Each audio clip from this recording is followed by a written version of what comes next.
In 2018, researchers at the Saitama Cancer Center in Japan published the results of a study that had been running for 10 years. They tracked over 8,000 people. They controlled for smoking, for alcohol, for exercise, for family history. And they found that women in the highest consumption group of one specific beverage delayed the onset of abnormal cell growth by an average of 7.3 years. Not reduced risk, delayed onset, by more than 7 years. The compound responsible was not a drug. It was a polyphenol sitting in a cup on their kitchen table every morning. When I first read that study, I sat with it for a long time, because 7.3 years is not a marginal effect. That is the difference between being diagnosed at 62 and being diagnosed at 69. That is 7 more years of watching your grandchildren grow up. And the intervention was a beverage that cost pennies. But here is the part the study did not make obvious, and the part that almost nobody gets right. The people in the highest benefit group were not just drinking more of this beverage.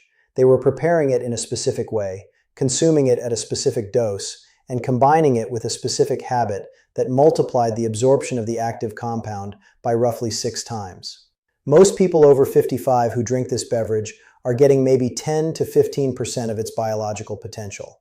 They are using the wrong temperature, the wrong form, and they are adding one ingredient that chemically binds to the active compound and blocks absorption by up to 30% before it ever reaches their bloodstream. Hi, I'm Dr. Kevin Mills. I'm an internal medicine physician and longevity researcher. I spent a decade as a hospitalist in Chicago, and the patients who kept coming back to the hospital with the same preventable diseases taught me something that medical school never did.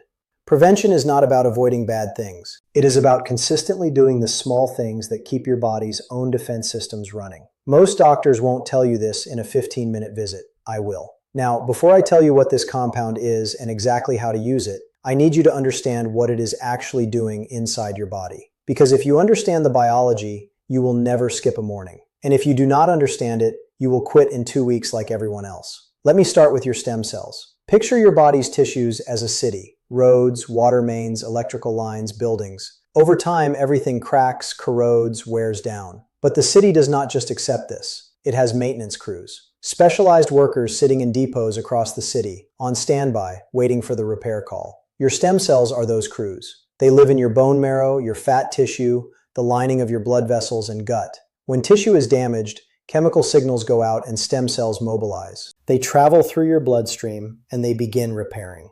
Here is what changes after 55. The crews do not disappear. The depots do not close. But the dispatch system breaks down. Decades of chronic low-grade inflammation creates so much static on the line that the specific repair signals get drowned out. Stem cells that used to mobilize by the dozens now barely stir. And your body's ability to renew itself, which is basically what you experience as energy, recovery, and resilience, fades so gradually that most people assume it is just aging. It is not. It is a communication breakdown, and it can be restored. Now here's the second thing I need you to understand, because this connects directly to why the Japanese study found what it found. At any given moment, right now as you are watching this, your body contains microscopic clusters of abnormal cells. This is not scary. This is normal biology. You have 40 trillion cells dividing constantly. Copying errors happen. Some of those errors produce cells that are no longer functioning normally. But here is the thing. Those clusters almost never become a problem. Why? Because they have a size limit. A cluster of abnormal cells cannot grow larger than the tip of a ballpoint pen without building its own blood supply. Think of it like a small campfire surrounded by stone. Without someone feeding it fuel and oxygen, it just smolders. It cannot spread. For that cluster to become dangerous, it has to hijack a process called angiogenesis. It has to send out molecular signals that trick your body into building blood vessels directly to it. And your body has a built-in system designed to reject exactly those signals. Think of it like a zoning authority that reviews and denies applications for unauthorized construction. Let me give you a number that will put this in perspective. Research from Harvard Medical School measured growth rates using advanced imaging and found that once blood vessels connect to a cluster of abnormal cells, the growth rate increases by a factor of 16,000 in approximately 2 weeks. A cluster the size of a pinpoint becomes the size of a grape in 14 days once it gets a blood supply. That is the difference between something your body can contain indefinitely and something that becomes a clinical emergency. And the variable that determines which outcome occurs is whether your angiogenesis regulation system was functioning when it mattered. This is why pharmaceutical companies have spent billions developing drugs that block angiogenesis. These drugs are now standard treatments. They work by cutting off blood supply to abnormal growths, but they also affect blood vessel function throughout your entire body, which causes significant side effects. What makes dietary angiogenesis modulation so interesting to researchers is that certain food-derived compounds appear to support the same containment system with a fundamentally different safety profile. They work with your body's existing regulatory mechanisms rather than overriding them. When that system is working well, the clusters stay microscopic. They stay harmless. They can sit there for decades and never amount to anything. When chronic inflammation, poor metabolic health, and specific dietary patterns compromise that system, the unauthorized construction proceeds. So now you have two systems: a stem cell repair network that needs clear signaling to function, and an immune surveillance and containment system that needs low inflammation and proper metabolic support to stay engaged. Both are already inside you. Both are fully built. The question is whether you are sending the daily signals that keep them running. This is where the beverage from the Japanese study comes in. The compound is EGCG, epigallocatechin gallate. It is the primary polyphenol found in green tea. Not black tea, which has been fermented in a way that destroys most of the catechin structure. Not herbal tea, which contains no catechins at all. Green tea specifically, because the minimal processing preserves the molecular architecture that your cells respond to.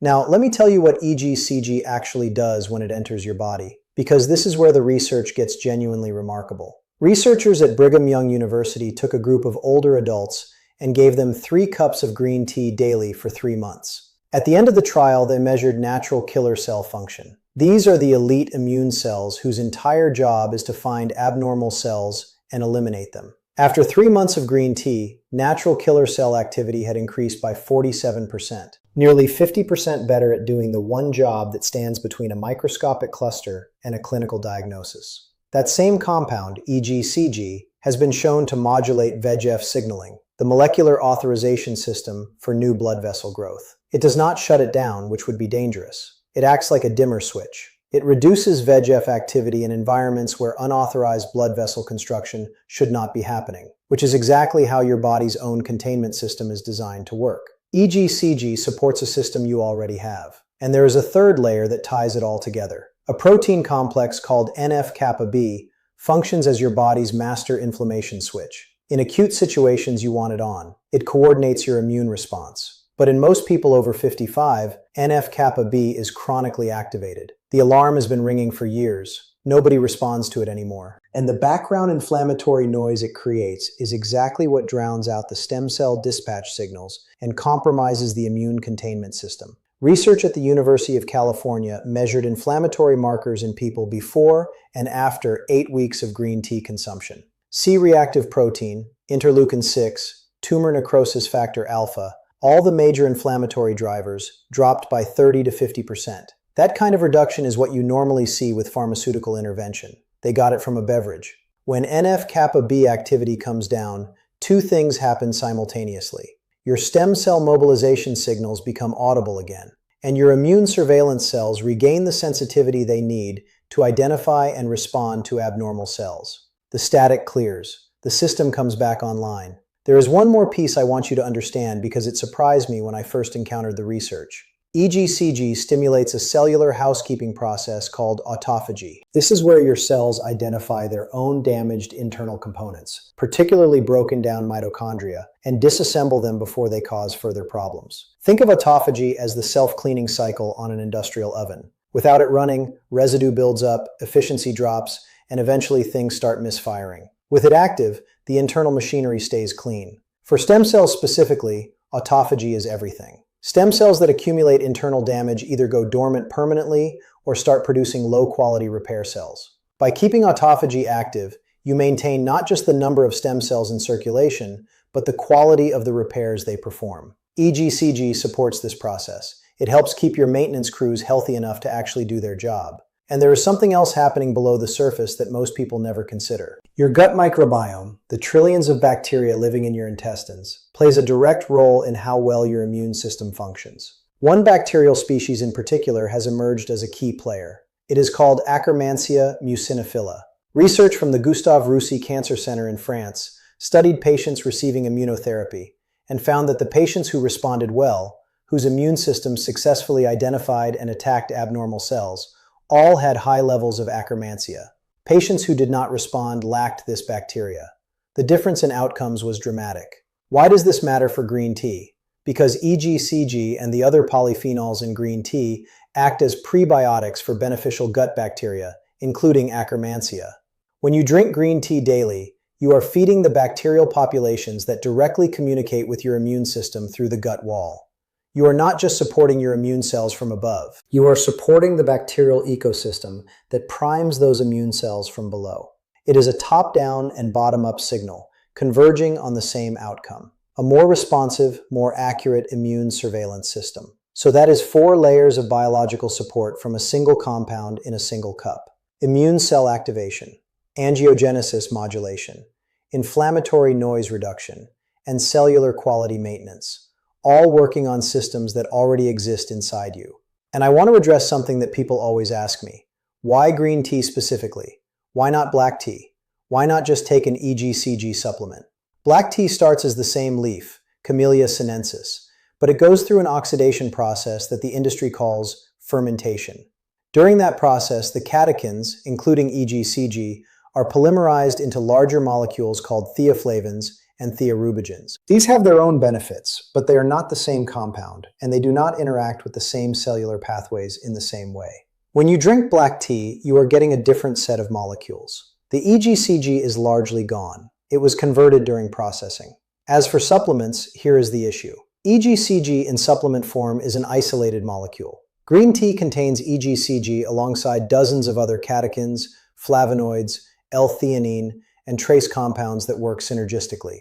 A study from the Chinese University of Hong Kong following 68,000 women over 10 years found that the protective association tracked with whole tea consumption, not with any isolated compound. The women who drank 3 or more cups of actual brewed tea weekly had 27% lower rates of colorectal abnormalities compared to non-drinkers. That benefit has not been replicated with EGCG capsules alone. You are not outsmarting the research by taking a pill. You are removing yourself from the biological context that produces the results. The whole beverage, prepared correctly, is the intervention. The supplement is a shortcut that skips the part that matters. There is also the question of green tea versus coffee. I covered coffee in another video, and I think coffee has enormous value. But the polyphenol profile is different. Coffee is rich in chlorogenic acid, which operates primarily through AMPK activation and metabolic pathways. Green tea's EGCG operates more directly on immune cell function, angiogenesis modulation, and autophagy. They are complementary, not competing. If you drink coffee in the morning, you can absolutely have green tea as your mid-morning and afternoon beverage. They work on different systems, and the combined effect is broader coverage of your cellular defense network. Now let me tell you how to actually prepare this, because the preparation determines whether you get 10% of the benefit or the full effect. Temperature is the most important variable, and the one everybody gets wrong. If you pour boiling water onto green tea leaves, you are scalding the catechins. EGCG is a delicate molecule. Boiling water breaks it apart before it ever reaches your cup. The correct temperature is 175 degrees Fahrenheit. If you do not have a thermometer, boil your water, then let it sit for 3 to 4 minutes. That gets you close enough. If you have an electric kettle with temperature settings, even better. Set it to 175 and forget about it. Steep for 3 to 5 minutes. This is the extraction window. Shorter than 3 minutes and you are leaving EGCG in the leaves. Longer than 5 and the tea becomes excessively bitter from tannin extraction, which makes it unpleasant to drink consistently, and consistency is everything. If you are using tea bags, dunk them repeatedly during steeping.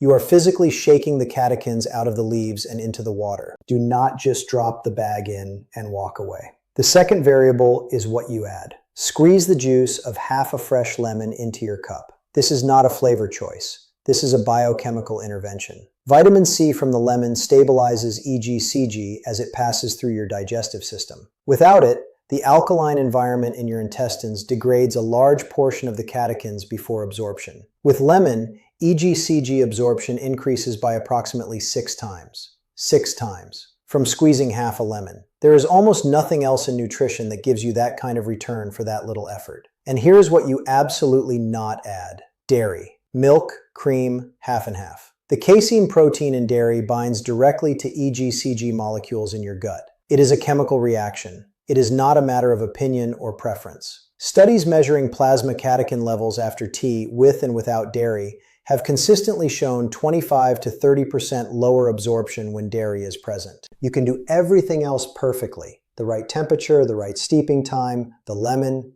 and still lose a third of the benefit with a splash of milk. If you want creaminess, use oat milk or coconut milk. They do not carry the casein binding problem. Make the switch once and stop thinking about it. The form of green tea matters too. Loose leaf sencha or gyokuro brewed properly is excellent. But if you want maximum potency in a single cup, use matcha. Matcha is ground whole tea leaves. When you drink matcha, you consume the entire leaf, not just what dissolves in water. 1 cup of matcha delivers the catechin content of roughly 10 cups of regular brewed green tea. 1 teaspoon whisked into 175-degree water with lemon is the simplest, most concentrated version of this protocol. Bottled green tea from a store is essentially useless for this purpose. The heat pasteurization process degrades catechins. Most brands contain a fraction of the EGCG found in freshly prepared tea, and most add sugar, which triggers insulin responses that directly interfere with the polyphenol absorption pathways you are trying to activate. If it comes in a plastic bottle with a nutrition label, it is not the same thing. The dose that appears consistently across the research is 2 to 3 cups daily. The Brigham Young Immune Study used 3 cups. The Japanese cohort study found the strongest associations at 5 or more cups, but significant benefit began at 3. If you use matcha, 1 cup daily covers you. Drink the first cup within 30 minutes of waking, before food. The fasting state matters. When insulin is low and your digestive system is not processing a meal, EGCG absorption is optimized and your immune cell receptors are most sensitive to the signaling. Now let me tell you what to expect, because if I do not set this correctly, you will quit before the good part starts. In the first week, you will likely notice a difference in how your energy feels. Not a caffeine spike and crash like coffee. Green tea contains L-theanine alongside caffeine, which produces a calm, sustained alertness. People describe it as focused without being wired. You may also notice reduced bloating and improved digestion, as EGCG supports gut lining integrity. Over weeks 2 through 4, the inflammatory recalibration begins. If you track something like C-reactive protein, you may see early movement. Sleep often improves because chronic inflammation is one of the hidden drivers of poor sleep quality. Morning stiffness can decrease as systemic inflammation comes down. Weeks 4 through 12 is where the deeper biological effects build. Natural killer cell function improves. Autophagy pathways become more active. Stem cell signaling clarity improves as the inflammatory noise floor drops. You will not feel these as dramatic events. You will notice them as a general sense that things are working better. Faster recovery from exercise. Fewer lingering colds. More consistent energy throughout the day. Wounds that heal a bit faster. These are all downstream effects of the cellular systems I described coming back to higher function. One thing I tell patients during this phase: if you exercise, even walking, time your first cup 45 to 60 minutes before your session. Exercise independently activates stem cell mobilization through a pathway involving insulin-like growth factor. When you layer the EGCG signal on top of the exercise signal, the combined effect is substantially greater than either produces alone. Your morning walk and your morning tea are not separate habits. They are 2 halves of the same biological intervention. Also during this phase, pay attention to how you store your tea. Green tea catechins begin oxidizing the moment the package is opened. If your matcha has been sitting in a clear glass jar on the counter for 2 months, exposed to light and air, its active compound content has measurably declined. Keep loose leaf tea and matcha in an airtight, opaque container. Refrigerating matcha extends its potency significantly. This is a small detail with a disproportionate impact on what you are actually getting from each cup. And rotate your sources. Japanese sencha 1 month, gyokuro the next. A quality matcha after that. Different growing regions and cultivars produce slightly different catechin profiles. Rotating prevents your biology from down-regulating its response to the same exact molecular input. Same principle as rotating vegetables or protein sources. Variety keeps the signaling pathways responsive. And I need to be honest with you about something. If you try this for 3 days and quit, you will experience nothing meaningful. The biology does not work on that timeline. The people in the Japanese study who delayed abnormal cell onset by 7.3 years were not weekend tea drinkers. They were consistent, daily, for years. The compound effect is everything. 3 cups a day for 12 weeks will change your biology in measurable ways. 3 cups on a random Tuesday will not. A note on safety because I take this seriously. Green tea is extremely safe for most people. If you are caffeine sensitive, have your last cup before 2 p.m. or switch to decaffeinated green tea, which retains most EGCG. If you take blood thinners, talk to your doctor because green tea contains vitamin K. If you are on blood pressure or heart rhythm medications, check with your physician. For the vast majority of people over 55, this is one of the lowest risk, highest evidence habits available. I want to tell you something that stays with me. When I was working in the hospital, I saw 2 kinds of patients over 70. There were the ones who arrived with cascading failures, one system after another breaking down, inflammation out of control, immune function barely registering, joints destroyed,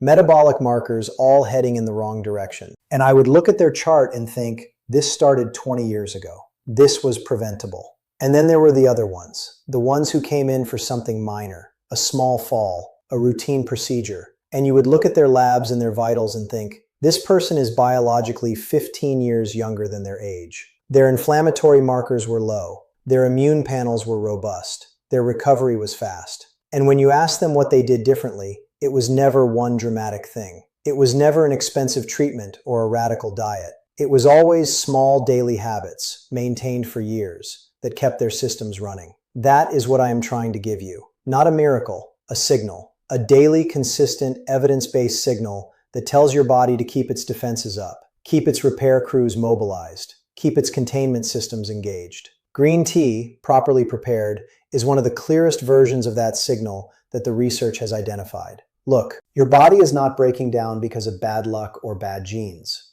It is running out of the signals it needs to maintain itself. Your stem cells are sitting in their depots, waiting for the dispatch call. Your immune surveillance cells are standing by, ready to work. Your containment systems are built and in place. The infrastructure is all there. It never left. The question is whether your daily habits are sending the signals that keep those systems engaged, or whether the static of chronic inflammation has drowned everything out. 3 cups of green tea, properly prepared, with lemon, every morning. That is one of the clearest signals you can send. Your body is not broken. It is waiting for the right signal. The research is clear. The question is whether you act on it. If this is the kind of content you want, hit subscribe.